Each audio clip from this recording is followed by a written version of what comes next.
Evangelho segundo João, capítulo 5. Eu vou ler dos versos 19 ao 29. Façamos uma leitura responsiva, amém? Eu com os versos ímpares e os irmãos com os versos pares.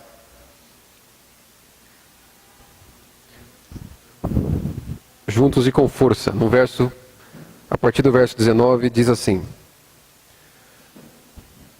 Então lhes falou Jesus: em verdade vos digo, que o Filho nada pode fazer de si mesmo, senão somente aquilo que vir fazer o Pai. Porque tudo o que este fizer, o Filho também semelhantemente o faz.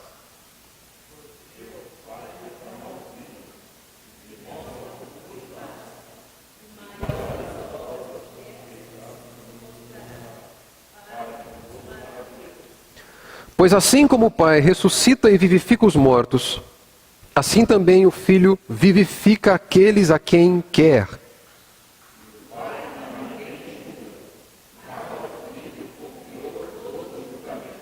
A fim de que todos honrem o Filho, do modo por que honram o Pai. Quem não honra o Filho, não honra o Pai que o enviou.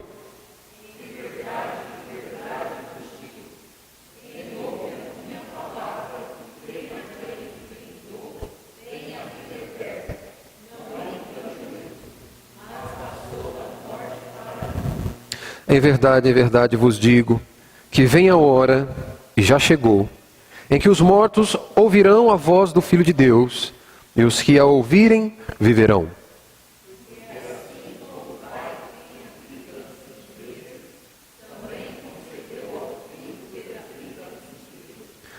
E lhe deu autoridade para julgar, porque é o Filho do homem.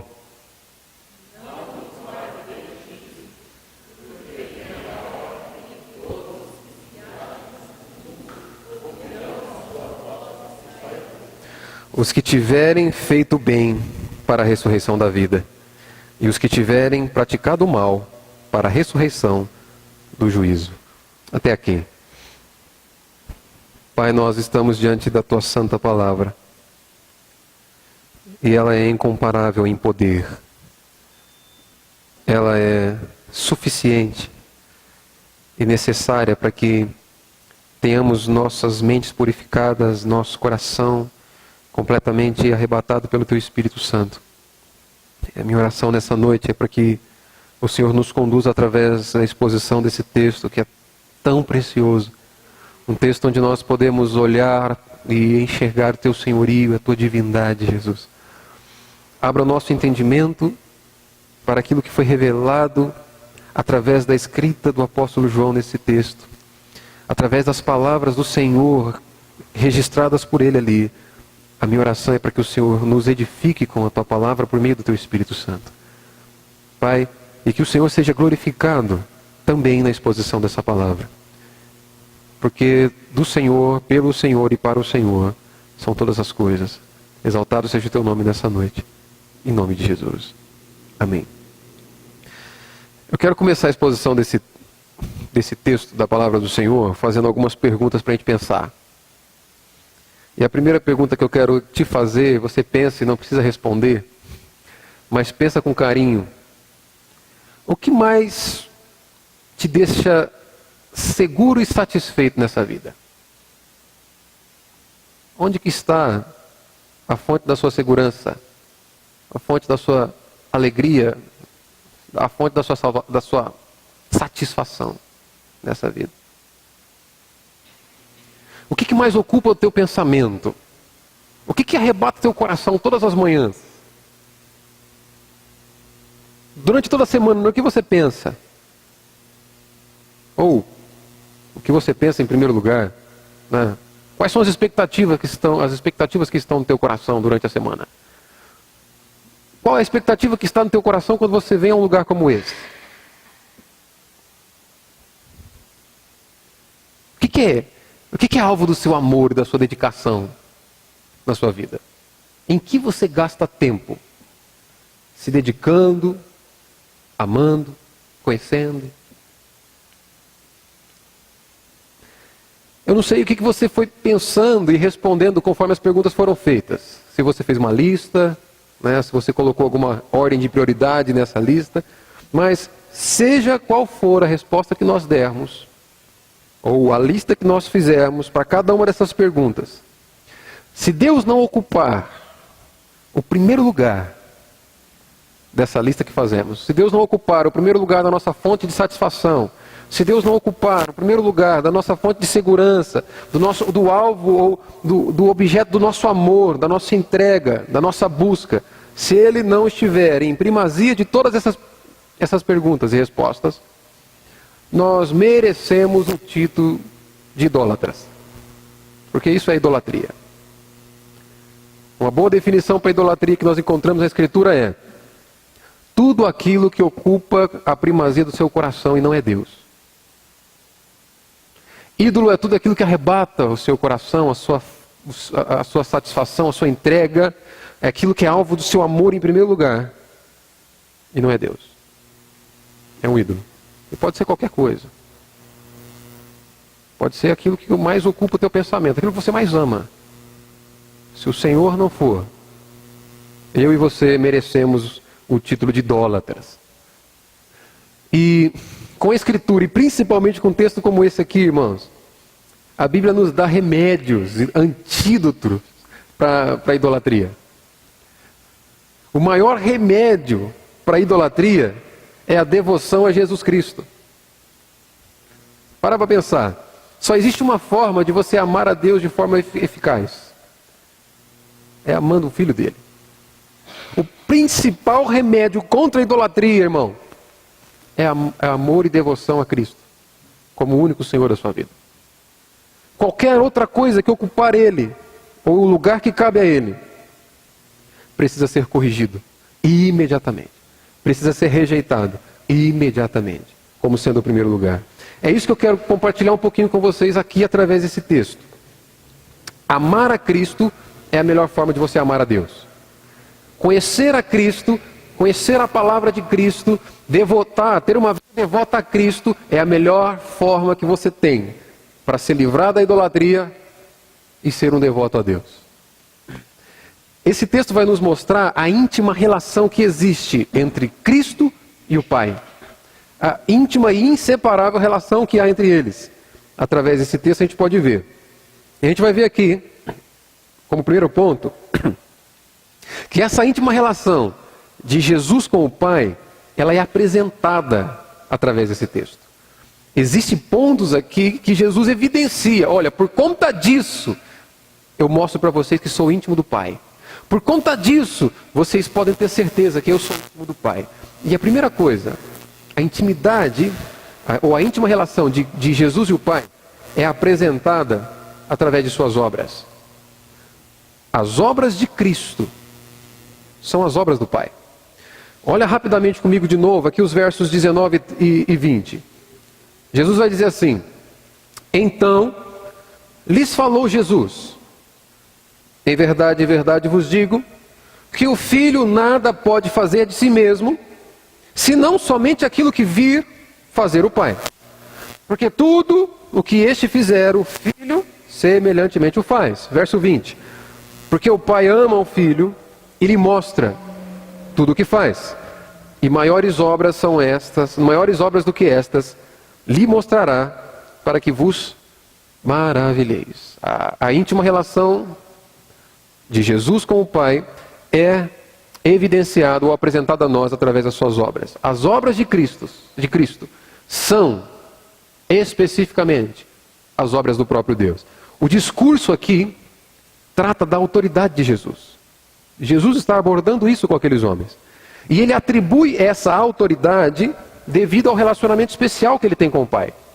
Se você olhar os dois versos anteriores, os versos 17 e 18, Jesus vai dizer assim: Mas ele lhes disse: meu Pai trabalha até agora, e eu trabalho também.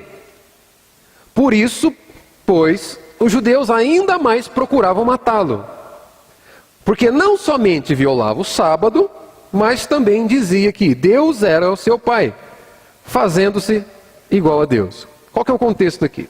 Lembra na semana passada que nós expomos o milagre de Jesus curando o paralítico no tanque de Betesda? Pois é, esse aqui acontece imediatamente após aquela cura, após aquele milagre. E a preocupação ou a afronta que os judeus religiosos fazem com Jesus é o seguinte: mas como? Ele cura um homem no sábado. Ele vai dizer para aquele homem o seguinte: Jesus, depois que cura, depois que efetua o seu milagre, ele vai dizer para aquele homem: olha, levanta-te, toma o teu leito, pega o teu leito, carrega-o e anda. E havia uma série de restrições em relação ao sábado, em relação ao trabalho no dia de sábado, feito pelos religiosos judeus. E foi aqui que eles se irritaram, principalmente com Jesus. Como você dá uma ordem para que esse homem trabalhe no sábado? Como você vai dizer para ele fazer aquilo que nós, ou a lei ampliada por eles, diz para que não se faça?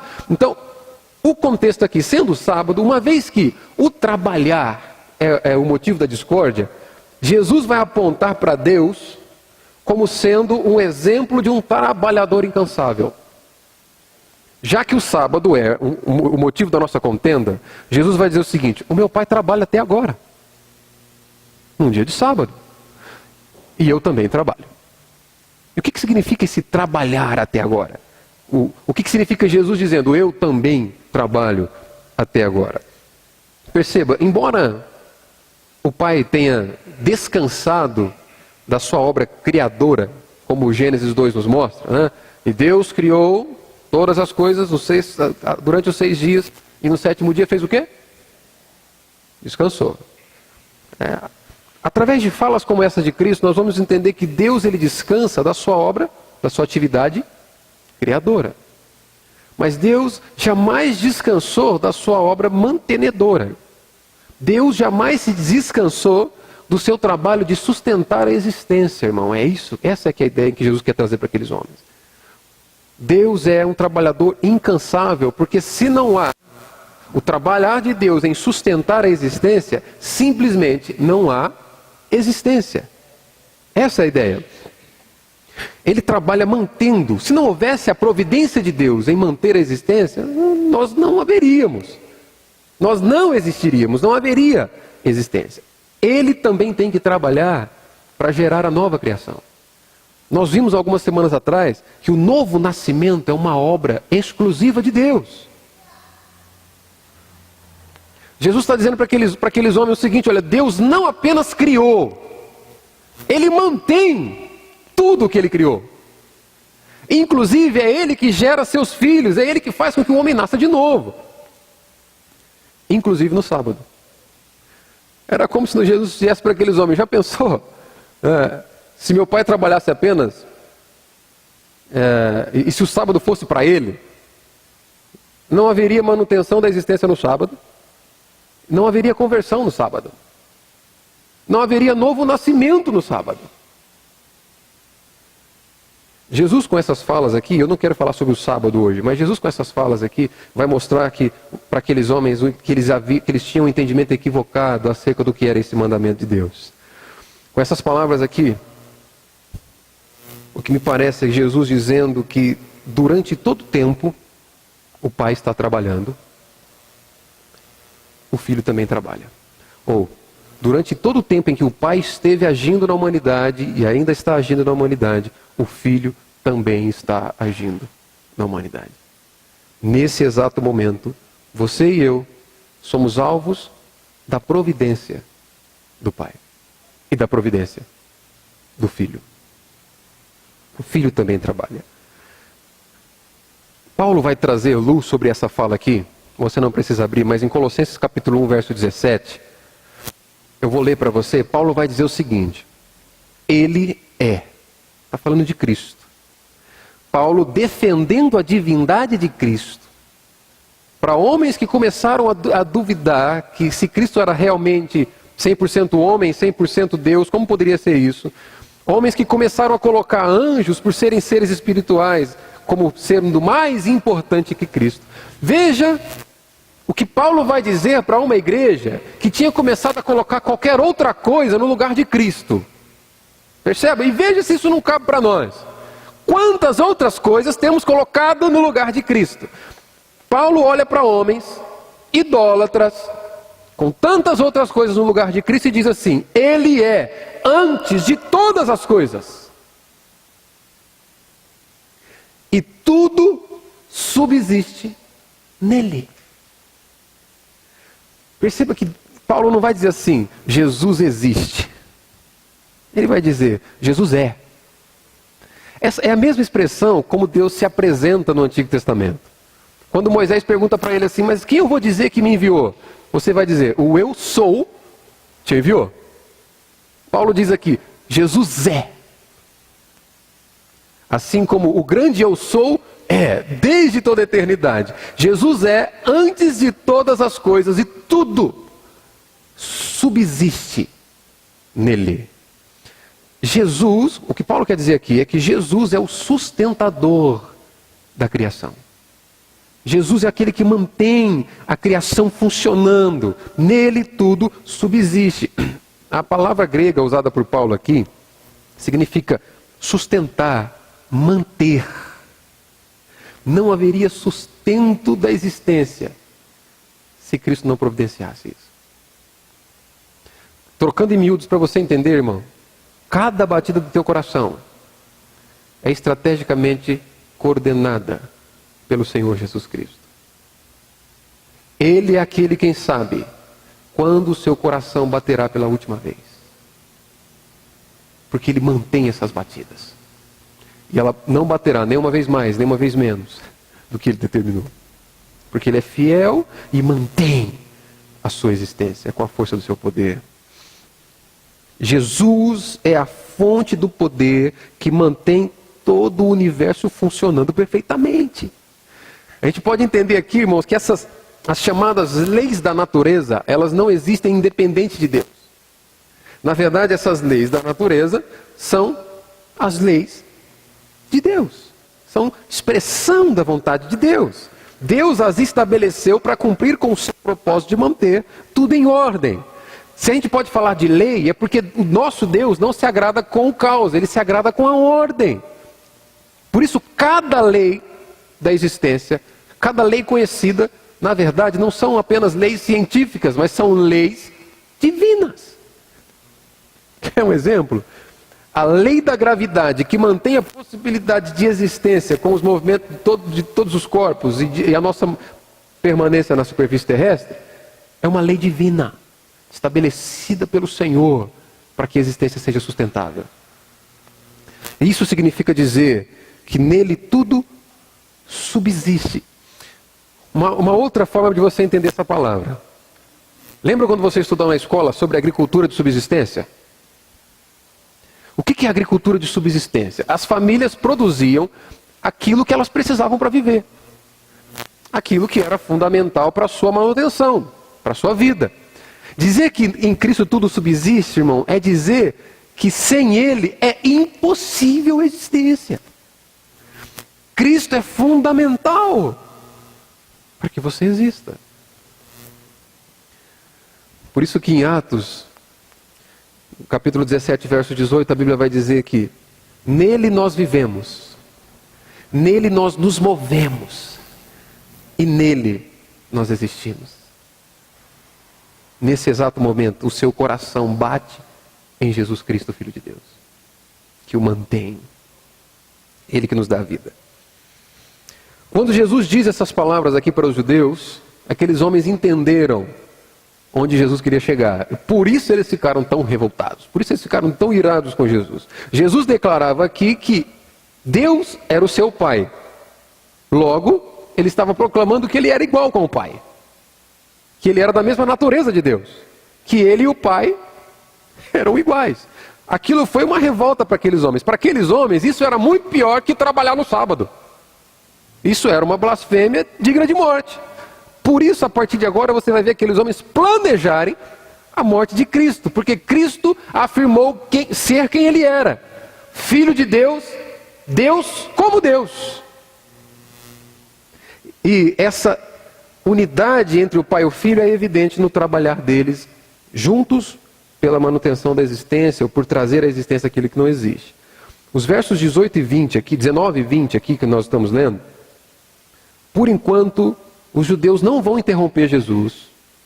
Eles não vão agir com Jesus com alguma arrogância por aquilo que ele estava dizendo, porque a fala de Jesus estava equilibrada com uma completa dependência do Pai. Nisso aqui Jesus está dizendo que ele é completamente dependente. Olha o verso 19. Jesus está sujeito ao Pai. Verso 19 ele diz assim: então lhes falou Jesus: em verdade vos digo, que o Filho nada pode fazer de si mesmo, senão somente aquilo que vir fazer o Pai. Porque tudo o que este fizer, o Filho também semelhantemente o faz. Jesus veio, irmãos, realizar a vontade do Pai. A ação ministerial de Jesus na terra não era isolada em si mesmo. Jesus, ele cumpre na terra uma agenda de Deus. Ele cumpre à risca o plano de Deus. E nesse conceito aqui, é nesse sentido que ele é completamente submisso ao Pai. É isso que ele estava dizendo. Olha, o que eu faço, eu não faço de mim mesmo.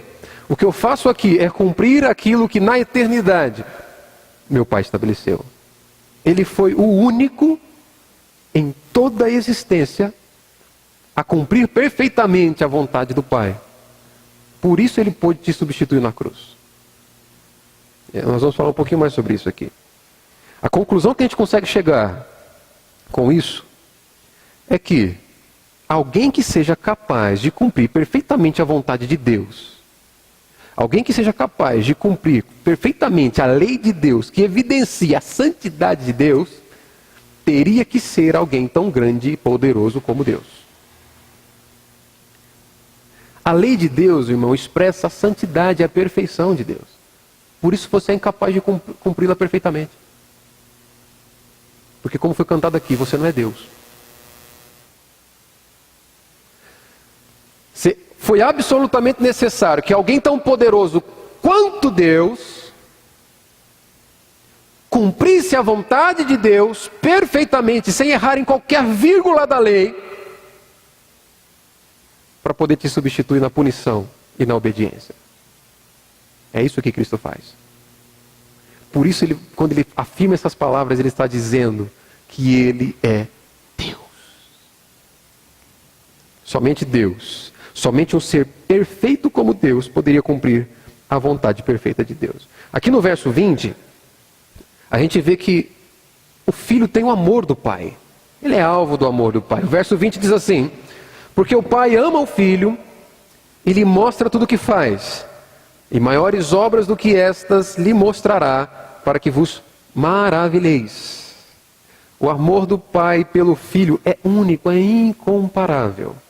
O amor que une Pai, Filho e Espírito Santo é um amor eterno, pleno, perfeito, que existe entre as pessoas da Trindade eternamente. E imutável, como o caráter de Deus é imutável. Não há qualquer sombra de conflito entre as pessoas da Trindade. Elas trabalham juntas em prol da vontade que elas estabelecem.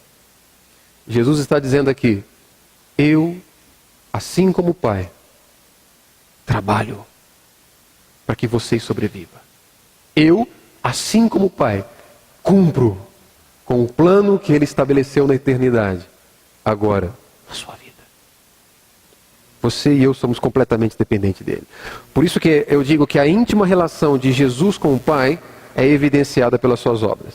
As obras de Cristo são as obras do próprio Deus. Segunda coisa que eu vejo aqui: a íntima relação de Jesus com o Pai. Isso aqui é lindo demais.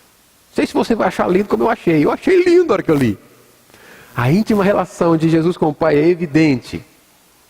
É apresentada na redenção dos eleitos. Tem eleição aqui. Aproveitando, quarta-feira continuaremos sobre predestinação, né, Rafa? Tem eleição claramente apresentada aqui. Olha só comigo os versos 21, 24 e 25.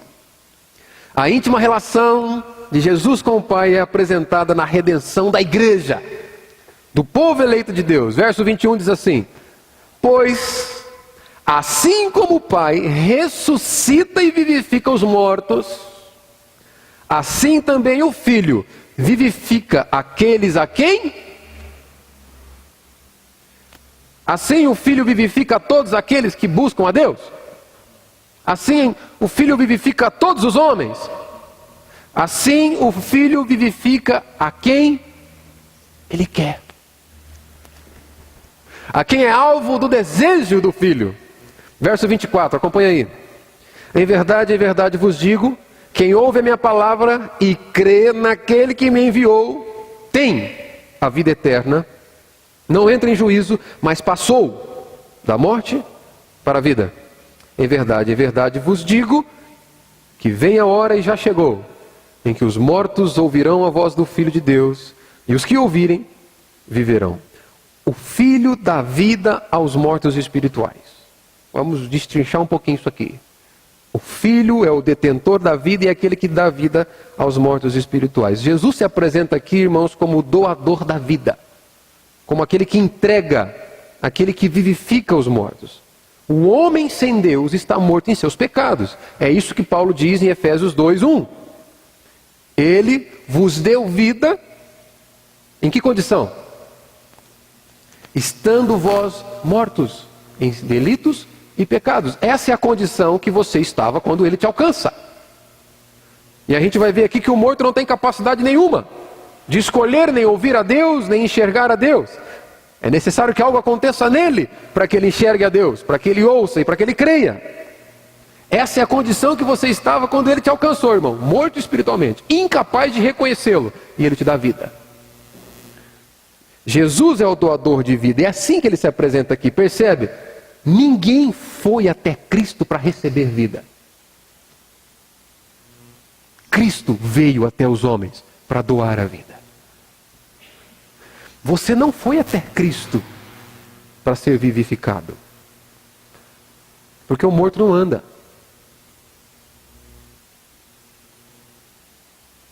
Você não foi até Cristo para receber vida. Cristo veio até você e te deu vida, por sua graça, ainda que você não merecia, ainda que nós não merecíamos. Somente Jesus pode dar vida aos mortos espirituais. Por isso ele deve ser alvo do nosso clamor, da nossa adoração. Só em Jesus os pecadores podem sair da morte para a vida. É isso que a gente vai ver aqui. E a voz do Filho de Deus, ou seja, a palavra que chama os mortos, a palavra de Cristo que chama os mortos, e os que ouvirem, viverão. Veja aqui, irmão, que pai e filho trabalham junto na redenção da igreja, na salvação dos eleitos de Deus. Verso 21, com muita atenção. Pois assim como o Pai ressuscita e vivifica os mortos, assim também o Filho vivifica quem Ele quer. Receberão de Deus vida todos aqueles a quem o Senhor quer. Esses, percebe, não receberão de Deus vida todos aqueles que forem capazes de merecer isso. Não há homem na terra, nunca houve homem na terra, nunca haverá homem na terra que será, ou que foi, ou que seja capaz de merecer o amor de Deus. O que a Bíblia nos mostra é que a única coisa que merecíamos de Deus era a condenação, por termos transgredido a sua lei. Por isso que é necessário que Ele queira dar vida. Porque se Ele não quiser, você não está aqui hoje desejando a Deus porque foi capaz de fazer aquilo que outros não conseguiram. Se você está aqui hoje, é porque Deus te quis.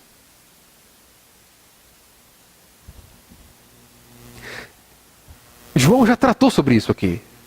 Logo no primeiro capítulo, se não me engano, acho que é a segunda exposição que eu fiz aqui na igreja, há alguns domingos atrás. Em João, no capítulo 1, você não precisa abrir, eu vou falar rápido para a gente correr. Nos versos 12 e 13, João vai dizer o seguinte: mas a todos quanto o receberam, deu-lhes o poder de serem feitos o quê? Filhos de Deus. Então o homem tem que receber Jesus. Amém? E todos quanto receberam, deu-lhes o poder de serem feitos filhos de Deus, a saber, aos que creem no seu nome. Então, para nascer de novo, tem que crer no nome de Jesus. Agora, quem são esses que creem? Quem são esses que foram feitos filhos de Deus? Quem são esses que foram capazes de receber Jesus? Quem? O verso 13 nos responde quando ele diz assim: os quais não nasceram do sangue, nem da vontade da carne. Não era um povo específico, não era judeu simplesmente por ter nascido judeu. Nem da vontade do homem, ou seja, não foi nenhum homem que desejou Jesus, mas da vontade de Deus. Se ele não te quisesse, você jamais o desejaria. Essa que é a ideia. Os filhos de Deus são aqueles que nasceram da vontade do próprio Deus. Percebe que nós estamos o tempo todo nas mãos dele e ele é merecedor da nossa adoração?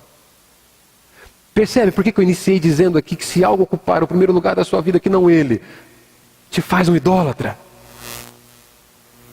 Porque somente Ele é alvo da sua devoção completa. Somente Cristo é alvo da sua entrega, do seu coração rendido diante dEle. Nada na existência merece o primeiro lugar da sua atenção, satisfação, devoção, confiança, senão o Filho de Deus.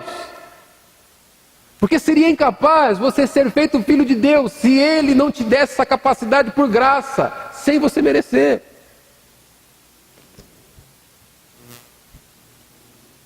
O Pai e o Filho dão vida a quem eles querem, a quem eles elegeram antes da fundação do mundo, para serem filhos de Deus. Não precisa abrir, mas Paulo também vai trazer isso de uma forma tão bela, em Efésios capítulo 1, versos 3 e 4, quando ele diz assim: bendito Deus e Pai de nosso Senhor Jesus Cristo, que nos tem abençoado com toda a sorte de bênção espiritual nas regiões celestiais em Cristo. É sempre nele. E no verso 4 ele diz assim: assim como nos escolheu, nos quis, nos desejou. Nele, é em Cristo, antes da fundação do mundo. Para sermos santos e irrepreensíveis perante Ele. E em amor. Veja, a todos aquele a quem Ele quer. O Filho vivifica a todos que Ele quer. O Filho escolheu em amor, nos predestinou para Ele. Para a adoção de filhos, em meio de Jesus Cristo, segundo o beneplácito de sua vontade. Segundo o bom propósito da sua vontade. Por isso a Bíblia diz, por isso Jesus vai dizer: o Filho dá vida a quem Ele quer.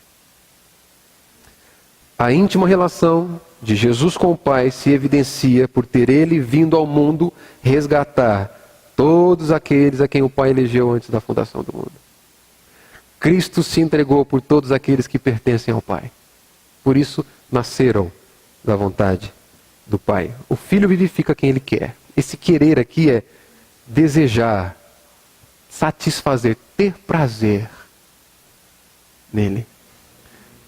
Veja como que o amor de Deus pela sua vida é incondicional, irmãos.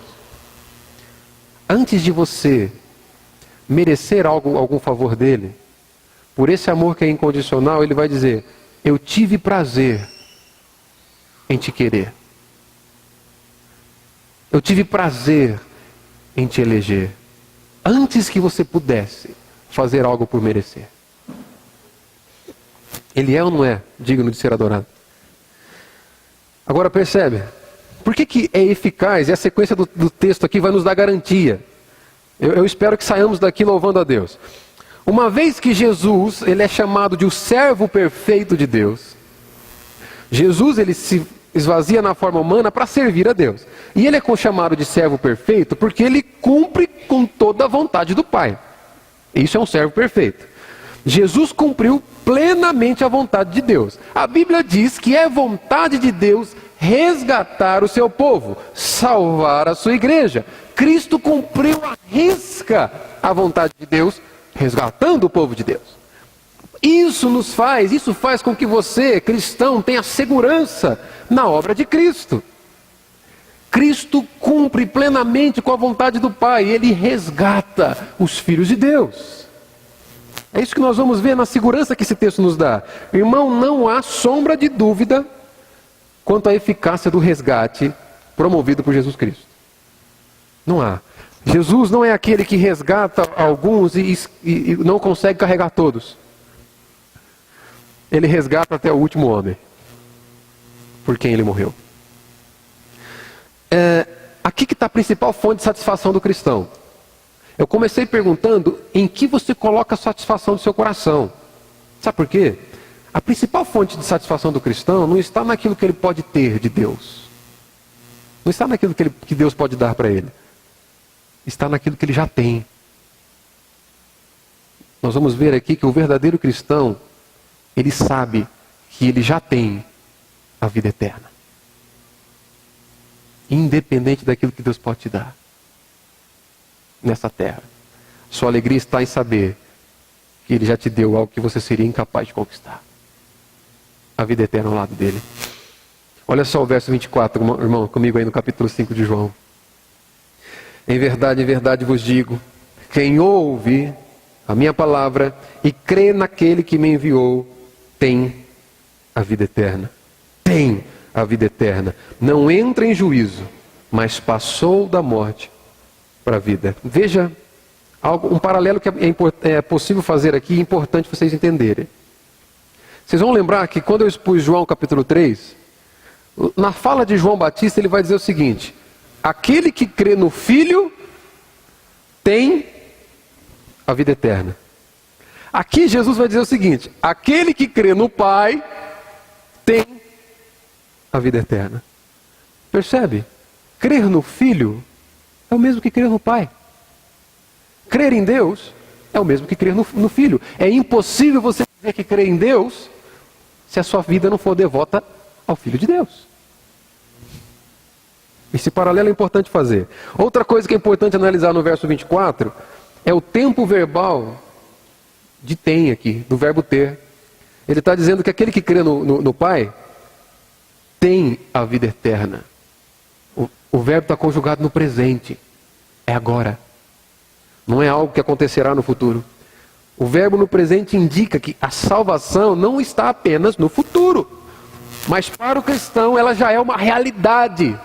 Você já vive como um cidadão do céu porque você tem a vida eterna. Não é algo que você vai conquistar um dia. É algo que você recebe de Deus, porque Ele é eficaz em cumprir com isso. E Jesus diz: tem, agora, nesse exato momento, a vida eterna.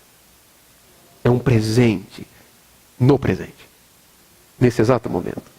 E a sequência da expressão também é perfeita para frisar isso, porque ele diz assim: aquele que crê, quem crê naquele que me enviou, tem a vida eterna. E no final do verso 24 ele diz: não entra em juízo, mas passou da vida para a morte. Esse verbo passou agora está no passado. Ele está dizendo o seguinte: olha, aquele que crê, passou de um lugar para outro. A palavra indica que muda-se de condição de um lugar para outro. Ele está dizendo o seguinte: aquele que crê no Pai e ouve as minhas palavras, já passou da morte para a vida.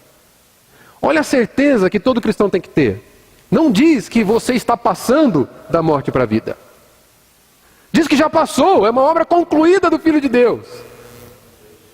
Você não está passando para a vida eterna, irmão. A palavra de Deus diz que aquele que confia em Cristo já passou. Isso é uma garantia eterna. Você tem noção do porquê ele precisa ser adorado, exaltado? Porque ele te garante isso.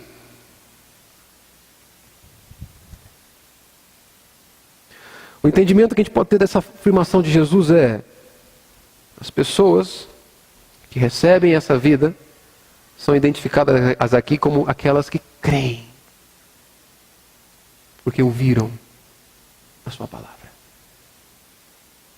Está vendo a importância de se ouvir a palavra de Cristo, Filho de Deus? E quando ele fala de ouvir essa palavra, está falando do Evangelho. Porque existem muitos púlpitos que pregam aquilo que não é Evangelho.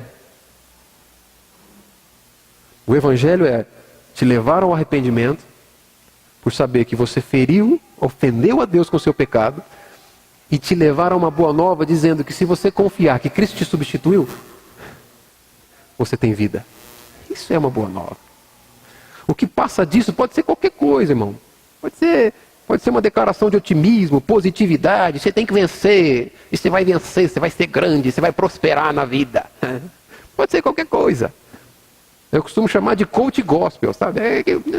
Tudo é voltado para você. Você vai ser grande, você vai prosperar. Faça uma prova com Deus, você vai ver como que Deus vai te abençoar. Amém. Mas não é disso que Jesus está falando. A verdadeira fé a qual Jesus está falando é: deposite a sua confiança naquilo que eu fiz na cruz. Isso é fé que salva. E não a confiança de que você vai ter a cura, que você vai ter o milagre, que você vai ter prosperidade. Se você tiver tudo isso, mas não tiver a confiança no Filho de Deus, que dá a vida eterna, de nada adianta as suas conquistas da terra. Se você não tiver nada disso, se você não alcançar cura nenhuma, se você não alcançar prosperidade financeira, mas tiver a confiança de que Ele te substituiu na obediência e na punição da morte, você pode se alegrar com a vida eterna que Ele te deu, sem que você e eu merecêssemos. Essas pessoas que têm a vida eterna jamais serão condenadas. É isso que Jesus quer dizer aqui. E no verso 25 isso também amplia nosso entendimento, quando ele diz assim: em verdade vos digo, que vem a hora, e já chegou.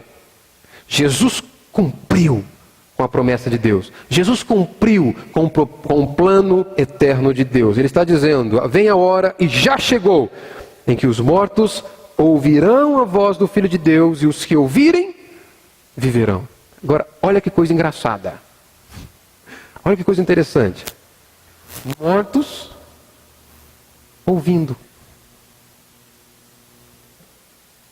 A expressão que Jesus usa aqui é: mortos ouvirão.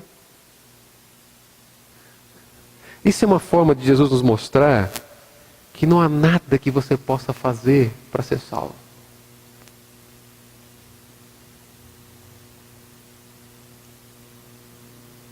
Quando ele diz que os mortos ouvem, é porque o poder não está naquele que ouve. O poder está naquele que vence a morte pela sua voz.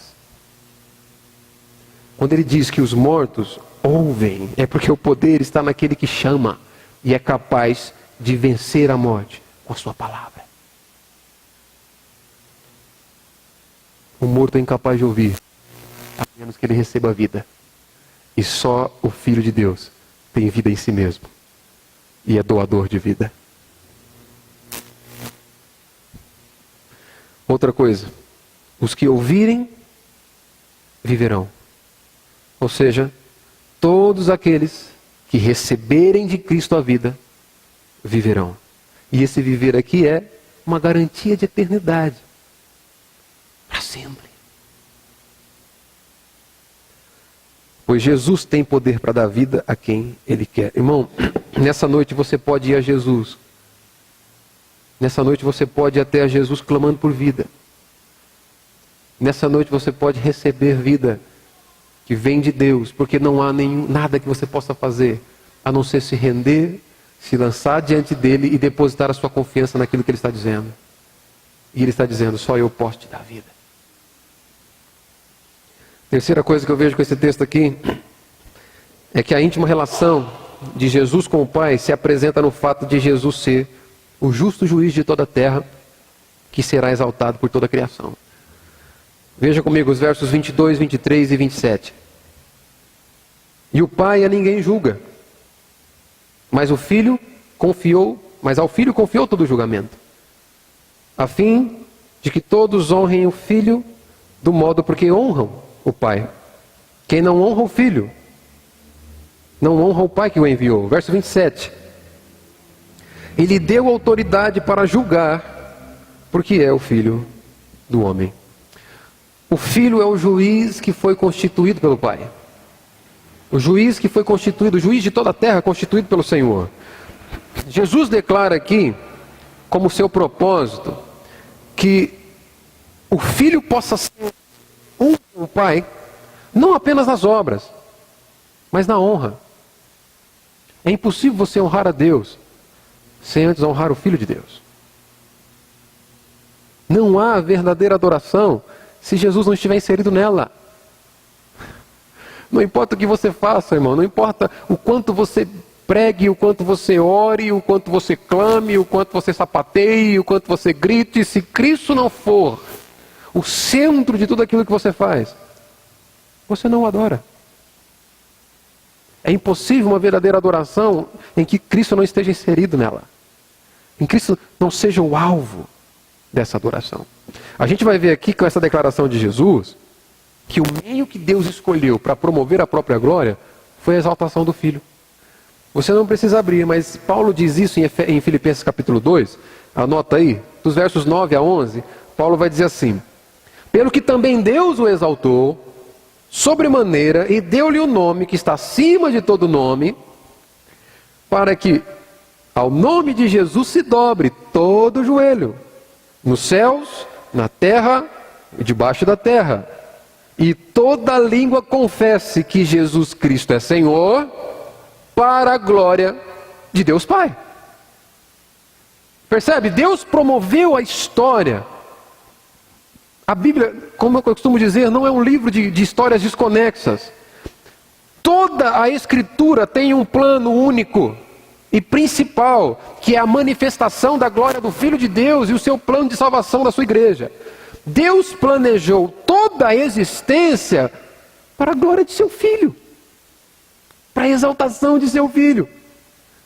E ele diz aqui que Cristo sendo exaltado, o Pai é glorificado. O meio que Deus escolheu para promover a própria adoração, para promover o próprio louvor, para promover a própria glória, foi ver o seu Filho sendo exaltado. Por isso não há adoração onde Cristo não é o alvo principal da igreja. O verso 27 é algo interessante aqui que eu quero caminhar para o final, quando Jesus vai dizer assim: Ele deu autoridade para julgar, porque é o Filho do homem. Quero pensar contigo, guardar um tempinho aqui com você nessa expressão. Jesus diz assim, que Deus deu para ele autoridade para julgar os homens, porque ele, Jesus, é o Filho do homem. É assim que está escrito na tua Bíblia? Porque ele é o Filho do homem? Por que será que Jesus não diz assim, ó, eu tenho autoridade para julgar porque eu sou filho de Deus? Ele vai dizer, não, eu tenho autoridade para julgar porque eu sou filho do homem. Por quê? Não seria talvez algo mais autoritário? O filho de Deus, filho do homem. Não seria uma autoridade maior? Talvez uma forma de pensar? Mas Jesus vai dizer assim, olha, eu tenho autoridade para julgar vocês, para julgar a humanidade, porque eu sou filho do homem. Sabe o que significa isso? Porque ele nasceu como homem, ele viveu como homem, ele esteve sujeito às mesmas tentações que você e eu estamos sujeitos, e ele venceu todas elas. Jesus nasceu como homem para provar da vida humana, em todas as características dela, com uma exceção: ele não comete pecado algum. Quando ele diz, eu tenho autoridade para julgar porque sou filho do homem, ele está dizendo o seguinte, eu nasci como homem, eu tenho uma natureza humana, e eu te substituí na obediência, porque você não foi capaz de obedecer. Ele chega diante da cruz com a seguinte condição, irmão. Jesus perfeito, passou toda a sua vida na terra sem falhar em qualquer vírgula da lei. Cumpriu completamente a lei. E ele chega diante da cruz com a seguinte atitude. Ele pega a sua justiça, ele pega a sua obediência e coloca na sua conta. Porque você não foi capaz de obedecer a Deus. Diante da cruz ele pega o seu pecado, ele pega o meu pecado, coloca sobre si mesmo e também nos substitui na punição. Ele é punido no nosso lugar, para que tenhamos vida. Por isso ele vai dizer, eu tenho autoridade para te julgar. Eu vivi como homem. Eu te substituí na obediência, porque vocês não foram capazes de obedecer a Deus. Eu te substituí na punição, para que vocês tivessem vida com Deus. Eu tenho autoridade para vos julgar. Caminhando ainda, outra coisa que eu aprendo aqui é que essa íntima relação de Jesus com o Pai se apresenta no fato de ambos serem fonte de vida verdadeira. O verso 26, olha aí. Porque assim como o Pai tem a vida em si mesmo, também concedeu ao Filho ter vida em si mesmo. Jesus destaca aqui o fato de que só Deus tem vida em si mesmo. Nada na existência, ninguém vive independente de Deus. Lembra quando eu disse que é Deus que sustenta a tua vida? Ele que sabe quando seu coração baterá pela última vez? Pois é, nada nem ninguém tem vida em si mesmo, a parte de Deus. Só Deus tem vida em si mesmo. Por isso que Ele pode doar vida. É isso que Jesus está querendo dizer aqui. Só Deus tem vida em si mesmo. E Ele é doador dessa vida. João já havia apresentado isso aqui também logo no início. Lá no capítulo 1, nos versos 3 e 4, ele vai dizer assim: todas as coisas foram feitas por intermédio dele. Falando de Jesus. E sem ele, nada do que se fez, nada do que foi feito se fez. No verso 4 ele diz assim: a vida estava nele. E a vida era a luz dos homens. Essa aqui é um bom contraste entre, que dá para ilustrar para os irmãos, da forma de enxergar algumas vertentes científicas e a Escritura. Existe alguma classe de cientistas que vai dizer o seguinte: no princípio não tinha nada. E de repente as coisas passaram a existir. Inclusive a vida. Certo? A Escritura vai dizer o seguinte: no início havia vida. E ela fez com que tudo existisse. Esse é o principal contraponto. Jesus é a fonte de vida. Jesus é o doador de vida. Essa íntima relação dele com o Pai também se apresentará. Se apresenta até agora através de tudo que ele diz. E vai se apresentar no último dia. O que a gente chama aqui de o dia do juízo, ou no último dia. Veja os versos 28 e 29 comigo para a gente caminhar para o fim.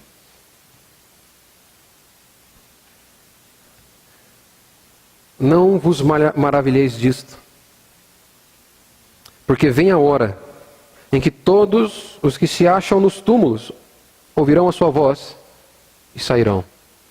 Antes ele diz, e vem a hora e já chegou. Agora ele está dizendo de uma hora que virá no futuro. Ele diz assim, vem a hora em que todos os que se acham no túmulo ouvirão a sua voz e sairão. Verso 29.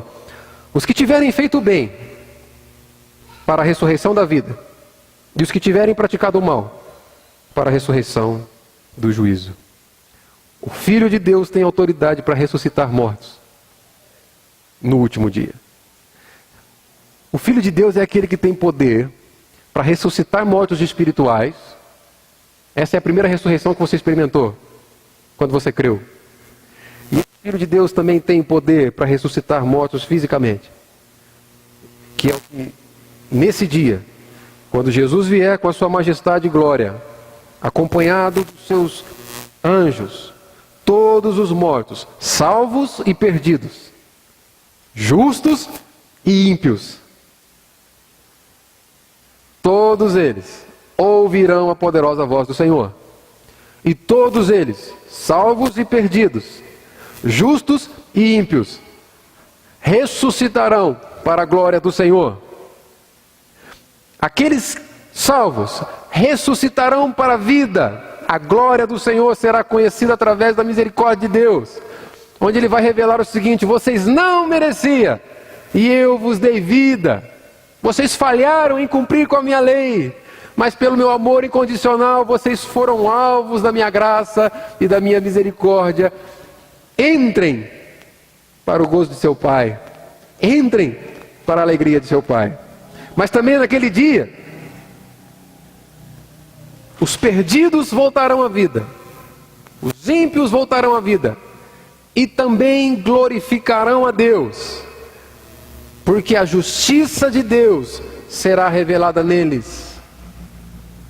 A justiça eterna de Deus, que também na Escritura é conhecida como inferno, será apresentada a todos aqueles que o rejeitaram até o último dia da sua vida. Tanto ímpios quanto justos apresentarão a glória de Deus.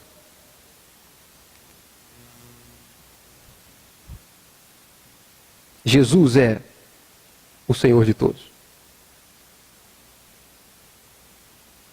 Eu quero concluir com vocês, irmãos, dizendo o seguinte: a forma mais eficaz para você adorar a Deus é adorando o Filho de Deus. Devemos louvar a Jesus Cristo por todos os seus feitos.